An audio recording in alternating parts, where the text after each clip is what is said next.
বিসমিল্লাহির রহমানির রহিম।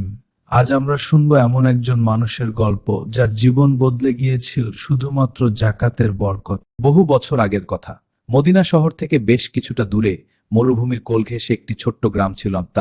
গ্রামটি দেখতে ছোট হলেও একসময় এটি ছিল বেশ সমৃদ্ধ।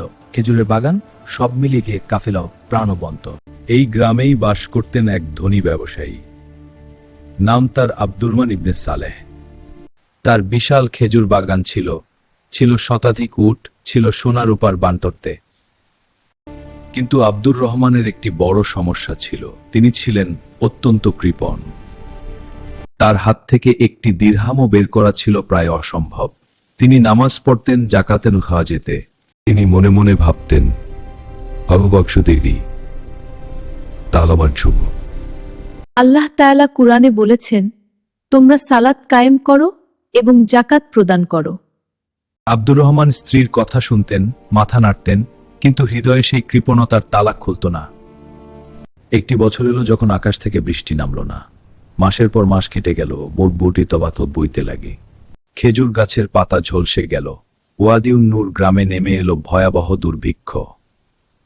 গ্রামের সাধারণ মানুষেরা অসহায় হয়ে পড়ল। বৃদ্ধরা দুর্বল হয়ে মাটিতে পড়ে যেত। পুরো গ্রাম যেন ধীরে ধীরে মৃত্যুর দিকে এগিয়ে যাচ্ছিল। হে আমার ভাইয়েরা, যাদের কাছে সম্পদ আছে তাদের দায়িত্ব হলো অভাবীদের পাশে দাঁড়ানো। শায়েখের চোখ আব্দুর রহমানের দিকে গেল। সবাই জানত, এই গ্রামে যদি কেউ সাহায্য করতে পারেন তিনি হলেন আব্দুর রহমান। কিন্তু আব্দুর রহমান জবাবকে ভিজাল কাপ 10 রূপার সোনা সব আগলে রাখলেন। এক রাতে আব্দুর রহমান ঘুমিয়ে পড়লেন। সেই রাতে তিনি একটি অদ্ভুত স্বপ্ন দেখলেন। তিনি দেখলেন তিনি এক বিশাল মরুভূমিতে একা দাঁড়িয়ে আছেন। চারদিকে শুধু বালি আর বালি। তার প্রচণ্ড তৃষ্ণা পেয়েছিল। তিনি পানির খোঁজে ছুটতে লাগলেন। হঠাৎ তিনি দেখলেন দূরে একটি সবুজ বাগান। বাগানে ঝর্ণা বইছে, ফলমূল ঝুলছে, ছায়া আছে।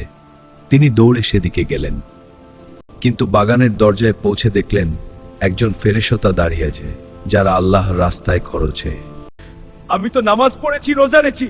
তোমার সম্পদে গরিবদের হক ছিল, তুমি তা আদায় করনি। আব্দুর রহমান ঘাম দিয়ে জেগে উঠলেন। তার পুরুষে বসে হইলেন। সেই রাতে তার ঘুম আর আসেনি। স্বপ্নের প্রতিটি কথা তার কানা ছিল। পরদিন ফজরের নামাজের পর আব্দুর রহমান শায়েখ ইব্রাহিমের কাছে গেলেন। হে শায়েখ, জাকাত সম্পর্কে আমাকে বিস্তারিত বলুন। আমি অনেক দিন ধরে এই ফরজ ইবাদত অবহেলা করেছি। শায়েখ, আমি গুনাহগার। বসো হে আব্দুর রহমান, এটাই আল্লাহর রহমতের নিদর্শন। শায়েখ বললেন, রাসূলুল্লাহ সাল্লাল্লাহু আলাইহি ওয়াসাল্লাম একটি বিষধর শব্দ দিয়ে দেওয়া, কিন্তু শুধু শাস্তির কথা নয়। আল্লাহ বলেছেন, যারা আল্লাহর রাস্তায় একটি শস্য বিপদপন্ন। ভেবে দেখো, তুমি একটি দিরহাম দান করলে আল তোমাকে 700 গুণ পর্যন্ত ফেরত দিতে পারেন। আব্দুর রহমানের চোখ থেকে অশ্রু গড়িয়ে পড়ল। তিনি বলিয়া, আল্লাহ, পূর্ণ জাকাত আদায় করব। তুমি সঠিক ছিলে। আমি আল্লাহর কাছে তওবা করেছি। আজ থেকে আমি পূর্ণ জাকাত আদায় করব। আলহামদুলিল্লাহ।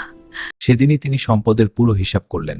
সোনা, রূপা, ব্যাপন্ন, উট সব মিলিয়ে জাকাতের পরি নির্ধারণ করলেন। তার হাত একটু কাঁপল, কিন্তু তিনি চোখ বন্ধ করে বললেন, বিসমিল্লাহ। পরদিন সকালে আব্দুর রহমান একটি কাজ করলেন, যা দেখে পুরো গ্রাম অবাক হওয়া খুলে গেল। তিনি শায়েখ ইব্রাহিমকে ডেকে বললেন, আমাকে সাহায্য করুন। গ্রামের কারা সবচেয়ে বেশি অভাবী সেই তালিকা তৈরি করুন। সেই দিন ছিল ওয়াদিউন নূর গ্রামের জন্য একটি ঐতিহ্য রহমানের গুদামতে দিয়ে। বিধবা উম্মে ইয়াসিন, যিনি 3 এতিম খাদ্যিলেন, তখন তিনি সেজদায় লুটিয়ে পড়লেন। কান্নায় ভেঙে পড়ে তিনি বললেন, বৃদ্ধ আবু তালহা যখন কিছু দিরহাম পেলেন, জাযাকাল্লাহু খাইরান। এতিম বালক ইউসুফ যখন নতুন কাপড় আর খাবার পেল, তখন সে আব্দুর রহমানের হাত ধরে বলল, আল্লাহ আপনাকে জান্নাত দিন। ছোট্ট ইউসুফের এই কথা শুনে আব্দুর রহমানের বুকের ভিতর, ইয়া আল্লাহ, আমাকে ক্ষমা করো, এত তোমার বান্দাদের হক মেরে খেয়েছি, তুমি আমাকে তৌফিক দাও। এরপর যা ঘটল তা ছিল অবিশ্বাস। জাকাত দেওয়ার কয়েকদিন পর আকাশে মেঘ জমল। ঝমঝম করে বৃষ্টি নামলো, এত বৃষ্টি যে কূপগুলো আবার ভরে গেল, মাটি সিক্ত হলো, দুর্ভিক্ষের কালো ছায়া ধীরে ধীরে সরে গেল। খেজুর গাছে নতুন প্রাণ ফিরে এলো। সুবহান আল্লাহ। রাসূলুল্লাহ সত্যই বলেছেন, সদকাহ সম্পদ কমায় না। কয়েক মাস পর ইয়েমেন থেকে একটি বড় বণিক কাফেলা এল। তার দানশীলতার কথা দূর দূরান্তে ছড়িয়ে পড়েছিল।